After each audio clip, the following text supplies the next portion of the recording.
I don't even know where to start because my heart still races when I think about everything that's happened. For most of my life, I believed in love, trust, and loyalty. I wasn't the paranoid type. I never snooped through phones or asked too many questions. If you told me you loved me, I believed you.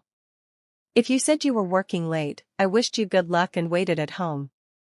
That's who I was. And that's exactly why they thought they could get away with it. My name's Jenna, I'm 28 years old, and until recently, I thought I was in a perfect 3-year relationship with a man named Lucas. Lucas was charming. The kind of guy who held doors open, brought me flowers just because, and always kissed me on the forehead before leaving for work. He wasn't rich or flashy, but he had this dependable, soft-spoken vibe that made me feel safe. My best friend, Tasha, had been in my life since I was 12. She was loud, fun, a little wild, but she was always there for me, or so I thought. We did everything together. Sleepovers, road trips, heartbreak hangouts. When Lucas and I started dating, she was the first person I told. She squealed over the phone, insisted on meeting him immediately, and from then on, the three of us hung out often.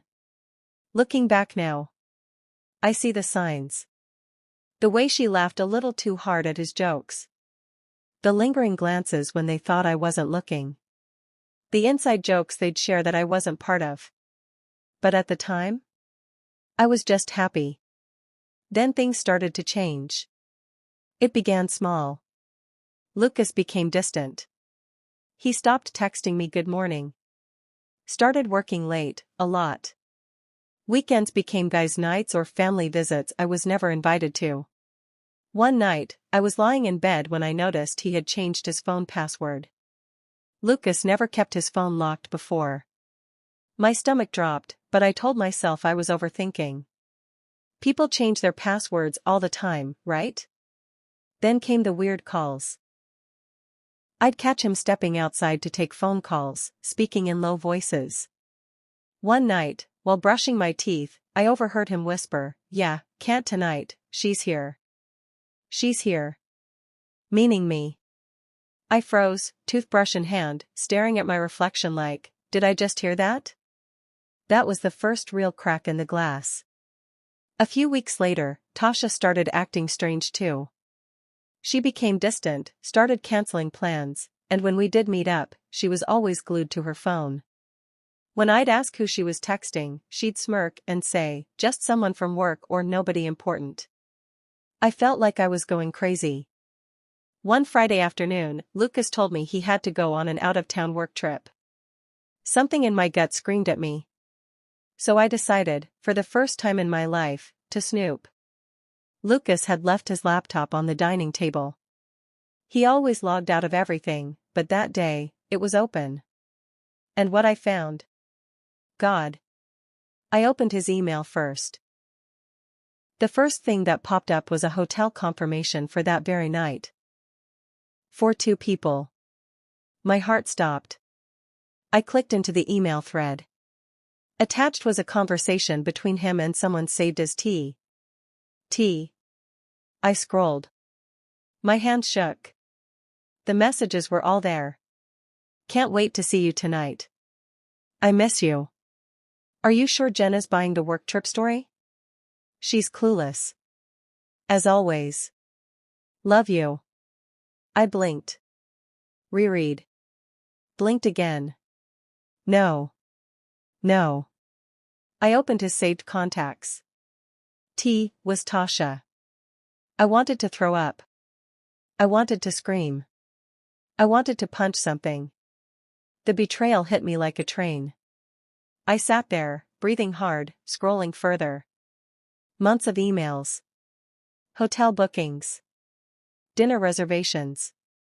Secret little plans. Even photos. Selfies of them in hotel rooms. Her wearing his shirts.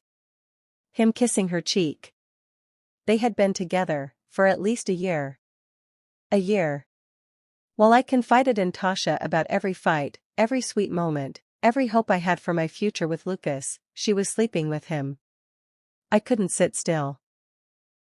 I grabbed my car keys and drove straight to Tasha's apartment. I didn't text. I didn't call. I needed to see her face. When I got there, her car wasn't in the driveway. I called her. No answer. I called Lucas. Straight to voicemail. I was pacing like a madwoman outside her building when it hit me. The hotel. I pulled up the email again and drove straight there. I parked outside and sat in my car for almost an hour, debating. My heart was thudding so hard I thought I might faint. But then, I saw them. Walking out. Laughing. Her with her hand on his chest. Him with his arm around her shoulders. Like they were proud. Like they didn't care. I lost it. I got out, stormed over, and called out their names. They froze. Tasha's face went pale like she'd seen a ghost. Lucas's eyes widened, then his whole expression hardened like he was bracing for impact. I screamed at them right there in the parking lot. Everything I'd held in for months. How long? I shouted. They stammered. Fumbled for words. Lucas tried to grab my arm but I yanked away. Stay away from me. I yelled. People had started watching by now. Tasha mumbled something about it just happening and not wanting to hurt me, but I was seeing red.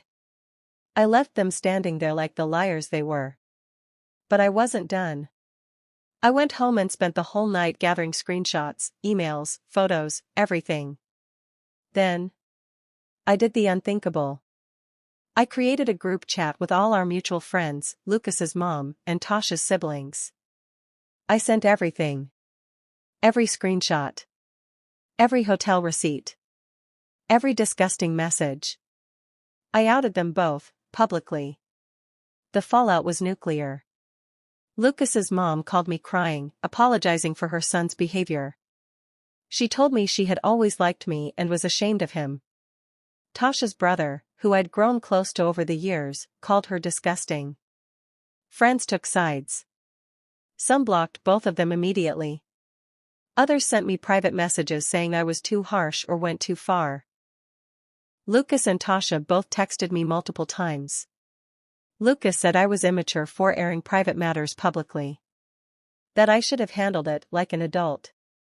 Tasha sent me a long paragraph about how I'd ruined her life and how she was sorry but didn't deserve this level of humiliation. I didn't respond. I blocked them both.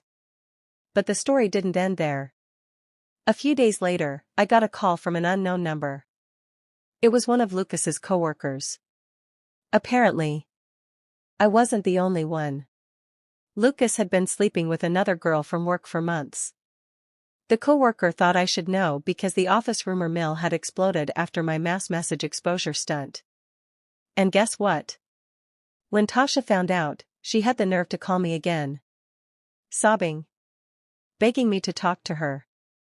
Saying she should have listened to me all along, that Lucas was trash, that she needed a friend. I stared at my phone like it was a joke. This woman who betrayed me, now wanted my comfort. I blocked her again. It's been 6 months since then. I've moved out of the apartment I shared with Lucas. Started therapy. Got a promotion at work. Even started dating again. Slowly. Carefully. Some nights, the anger still creeps in. Other nights, I feel a weird, twisted relief. Because now I know. I'm stronger than I ever gave myself credit for. And honestly, if telling the truth makes me toxic, so be it. I'd rather be toxic than a doormat. Now I wonder if I'm actually the villain for exposing them or did I really deserve what happened to me.